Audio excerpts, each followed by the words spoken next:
अस्सलाम वालेकुम दोस्तों, मैं Mohammad Fawad Mirza. Today the topic we are going to discuss is subject content, sample paper and testing practising MCQs of USAT test. First of all देखते हैं कि USAT test होता क्या है। यूसेट टेस्ट है undergraduate studies admission test और ये recommend किया गया है HEC से for getting admission into undergraduate. अभी के लिए फॉर नाउ जो है इसके रिगार्डिंग थोड़ी बहुत कंट्रोवर्सीज फैल रही है कि पंजाब में जो है वो प्राइवेट और गवर्नमेंट यूनिवर्सिटी ने इसको रिजेक्ट कर दिया। लेकिन आज के टॉपिक में हम वो कंट्रोवर्सीज डिस्कस नहीं करेंगे, हम डिस्कस करेंगे कि आप जो है यूसेट के लिए कैसे प्रिपेयर कर सकते हैं ताकि जिन स्टूडेंट्स ने इसके लिए अप्लाई कर दिया है वो इसको अच्छे अंदाज से जो है वो सॉल्व कर सकें।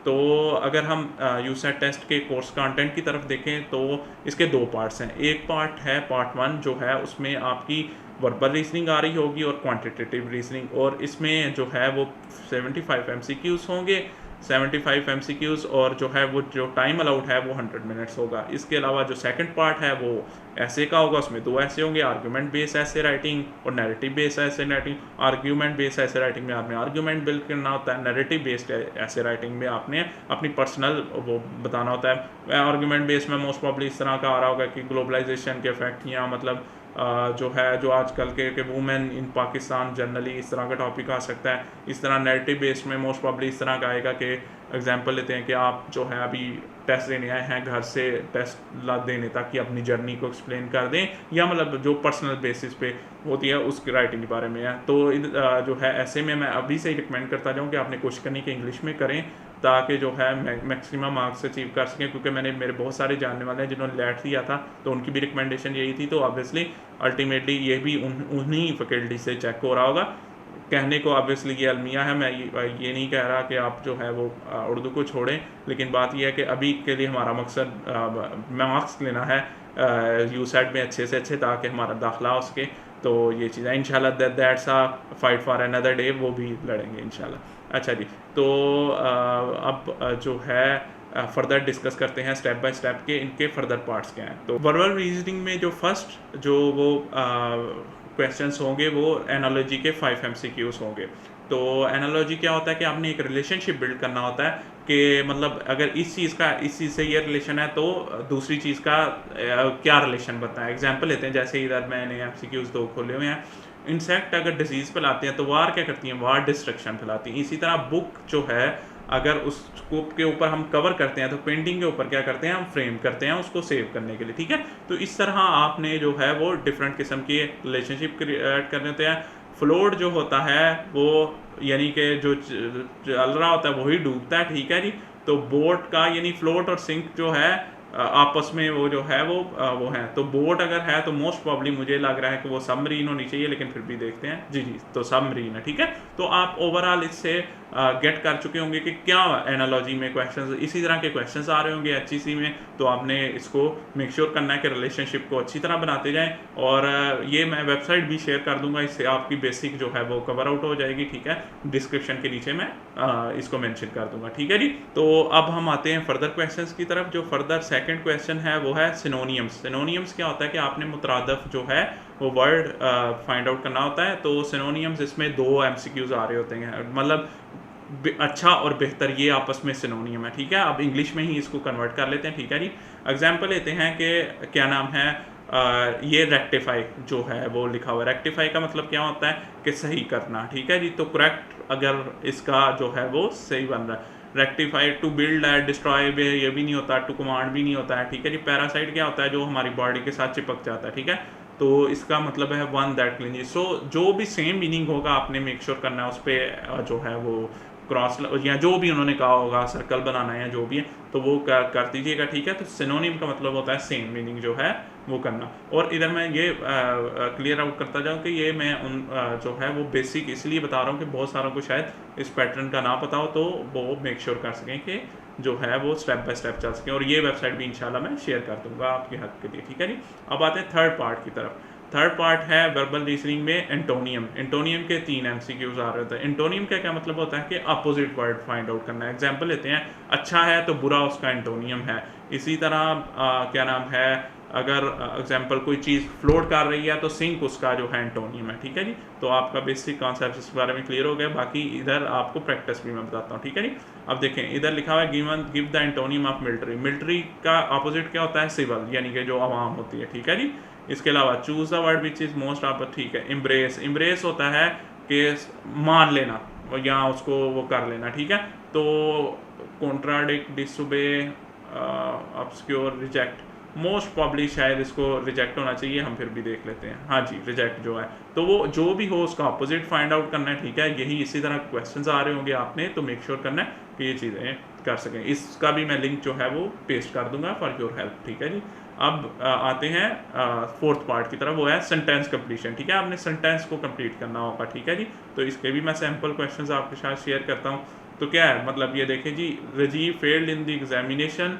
आपने सेंटेंस किस पूरे करना है, because none of his answer were pertinent to the. अब मैंने पर्टिनेंट क्यों कहा है? पर्टिनेंट मतलब जो भी वो क्वेश्चन आ रहे थे उससे रेलिवेंट थे ही नहीं, उसने कोई और सवालों के जवाब देता रहा, इसलिए वो फेल कर गया एग्जाम। ठीक है, तो इसमें मोस्टली, ठीक है, इंग्लिश का तो किरदार है ही है, बाकी आपकी माइंड और लॉजिक का भी किरदार है कि देखना है कि यार इसमें कौन सा वर्ड जो है वो बेहतर बैठ रहा है। तो इसी तरह आपने सॉल्व करते जाना, और इसके 10 MCQs हैं, इसको मेक श्योर करना है। तो इसमें आपने बस लॉजिकली सोचना है कि यार इसमें क्या बेहतर जो है वर्ड आएगा, तो उससे मेक श्योर किया जा सकता है। ठीक है जी, अब आते हैं फिफ्थ पार्ट की तरफ। फिफ्थ पार्ट है वो है कंप्रीहेंशन। कंप्रीहेंशन क्या होता है कि आपको एक पैराग्राफ प्रोवाइड किया जाएगा। ठीक है, पैराग्राफ को आपने पढ़ना है सही तरह, फिर उसकी बेस पे जो है आपने आंसर देने होते हैं। ठीक है जी, मतलब पैराग्राफ हो सकता है कि पाकिस्तान 14 अगस्त 1947 को आज़ाद हुआ, पाकिस्तान में तब ये आबादी थी, या जो भी है, मतलब वो पूरा आपको इन्फॉर्मेशन ऑलरेडी दे देंगे, तो वो देखते हैं कि उसके बेस पे आप आया आंसर दे पाते हैं या नहीं। ठीक है जी, तो इसी के साथ हमारा जो है वर्बल रीजनिंग का पार्ट खत्म होता है। अब आते हैं क्वांटिटेटिव रीजनिंग। अब क्वांटिटेटिव रीजनिंग में कौन कौन से क्वेश्चन है? First of all quantitative reasoning में वो कह रहे हैं कि 12 अरिथमेटिक के क्वेश्चंस आएंगे। अरिथमेटिक में क्या क्या आता है वो भी मैं आपको बताता जाता हूँ। अरिथमेटिक में यूजुअली जो बेसिक आ रहे होते हैं वो परसेंटेज है, एवरेज है, प्रॉफिट एंड लॉस है, टाइम एंड डिस्टेंस है, डिस्काउंट है, वर्क टाइम है, man food, stocks and share, interest, height and distress. ठीक है, यानी कि वो जो है आपने अरिथमेटिक एग्जांपल लेते हैं कि आपको एवरेज 2 नंबर्स की कैलकुलेट करने आ जाती है, मतलब उसने दिया हो कि 3000 और 5000 है, इसकी एवरेज क्या है, तो एवरेज 4000 बनेगी। ठीक है जी, तो इसके अलावा परसेंटेज है कि आपने मतलब आपको जो है 100 रुपये की चीज़ दी तो और 120 रुपये की बेची, तो आपने कितने परसेंटेज प्रॉफिट जो है वो कमाया। ठीक है, तो इस तरह के क्वेश्चंस होंगे। इसका भी मैं लिंक जो है वो आपकी हेल्प के लिए शेयर कर दूंगा, आप देख लीजिएगा इसमें से सैम्पल क्विज और देख लीजिएगा। इंशाल्लाह मोस्ट प्रॉब्ली HEC में इसी तरह के क्वेश्चंस आ रहे होंगे। ठीक है जी, इसके बाद फर्दर चलते हैं कि क्वान्टिटेटिव रीजनिंग में फर्दर कौन कौन से पार्ट हैं।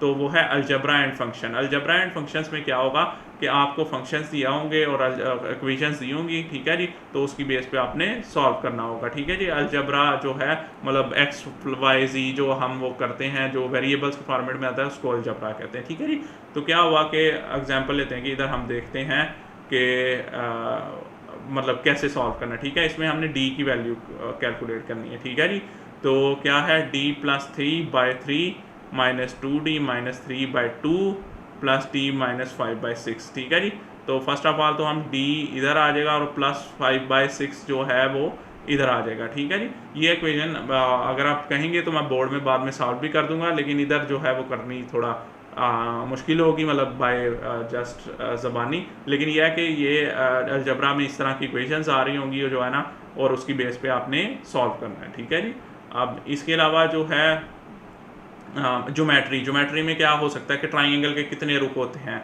ऑक्टागन में कितने जो है वो साइड्स होती हैं, तो इस तरह के क्वेश्चंस आ रहे होंगे, तो आपने उसको सॉल्व करना है। ठीक है जी, तो अगर मैं सैम्पल को निकालूँ तो जो है क्या है, मतलब एग्जांपल लेते हैं, vertical angles that are opposite to each other are also equal होते हैं, जो ऑपोजिट वर्टिकल कर रही होती हैं वो आपस में इक्वल होती हैं। ठीक है जी, तो ये चीज़ें हैं। तो ज्योमेट्री के कॉन्सेप्ट्स क्लियर होने चाहिए, लेकिन मुझे लग रहा है ये ज्योमेट्री के क्वेश्चन थोड़े डिफिकल्ट हैं, मुझे लग रहा है HEC में शायद बेसिक लेवल पे ही आएंगे, ठीक है जी। अब फर्दर आते हैं इक्वेशंस की बेस पे, इक्वेशन वाले क्वेश्चन, ठीक है।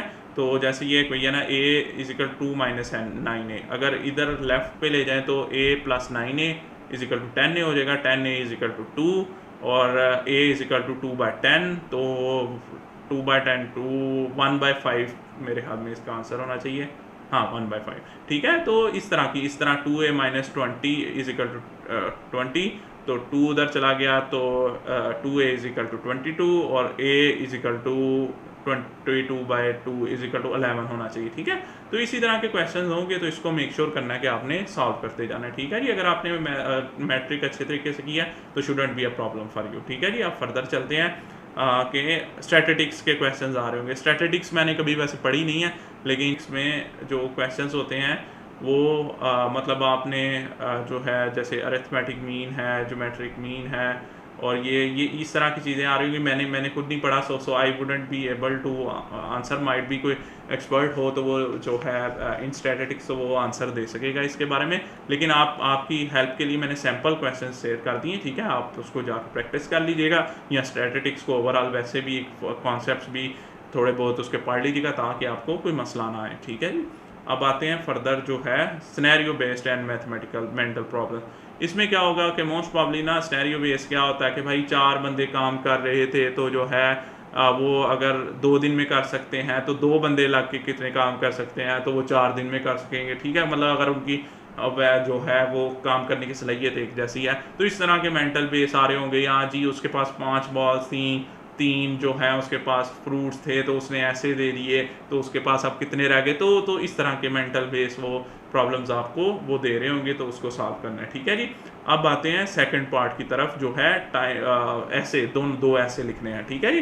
तो इसके लिए जो टाइम अलाउड किया गया है वो 40 मिनट्स है, ठीक है। 2 ऐसे लिखने हैं। फर्स्ट ऑफ ऑल जो एक रिकमेंडेशन है वो ये है कि इंग्लिश में कोशिश कीजिएगा, अगर आप इंग्लिश में कर सकते हो इंग्लिश में। वैसे तो ये बड़ा ही जो है मैं पर्सनली समझता हूँ कि अलमिया है कि इस मुल्क में इंग्लिश को ज़्यादा फोकियत दी जाती है, लेकिन बात यह है कि अभी हम उस चीज़ को साइड पे रखते हैं। अभी हमने यूसेट को कैसे जो है वो नेल करना है, वो काम ज़्यादा इंपॉर्टेंट है, ठीक है। तो अगर आप इंग्लिश में कर सकते हैं, क्योंकि मुझे पता है कि लैड में भी मुझे बहुत सारे मेरे जो जानने वाले हैं उन्होंने रिकमेंडेशन दी कि लैड में अगर आप इंग्लिश में कर सकें तो इंग्लिश में करें। तो इसी तरह ही इसमें भी आपने इंग्लिश में कोशिश करनी है कि जो है ऐसे अगर सॉल्व कर सकते हैं तो इंग्लिश में दें, ठीक है जी। तो इसमें देखें ये जो आर्गूमेंट बेस्ड राइटिंग और नैरेटिव बेस्ड राइटिंग, ये दोनों ही जो है वो एसेस की फर्दर जो है वो सब ब्रांचेस हैं।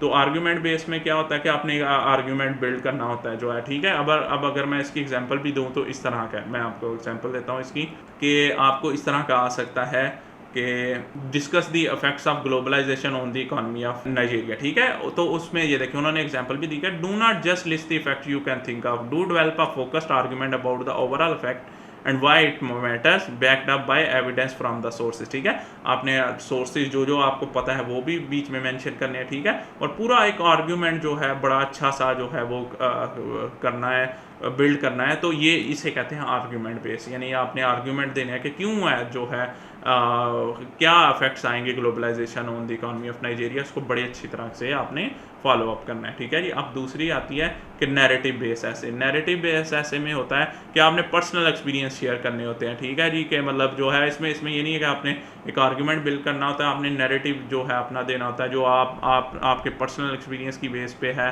उसकी बेस पे आपने देना होता है, ठीक है जी।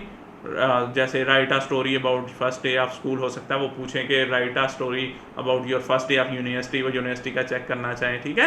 तो इस तरह के जो है वो होंगे, तो इसको आपने मेक श्योर करना है कि उस तरह हल कर सकें। इसमें आपने पर्सनल एक्सपीरियंस का एक क्वेश्चन आएगा, मतलब कि भाई आप एग्जाम्पल लेते हैं इधर टेस्ट देने आया है तो टेस्ट से घर से लेकर टेस्ट तक का एक्सपीरियंस लिख दें, तो इस तरह। तो मेक श्योर करना है कि इसको भी एक अच्छे तरीके से फाइंड आउट करना है। आर्गूमेंट बेस में मोस्ट प्रॉब्ली जो है वो ज़रा करंट अफेयर्स टाइप आएगा, और जो क्या नाम है नैरेटिव बेस में इसमें मोस्ट प्रॉब्ली आपकी पर्सनल लाइफ से आएगा, ठीक है।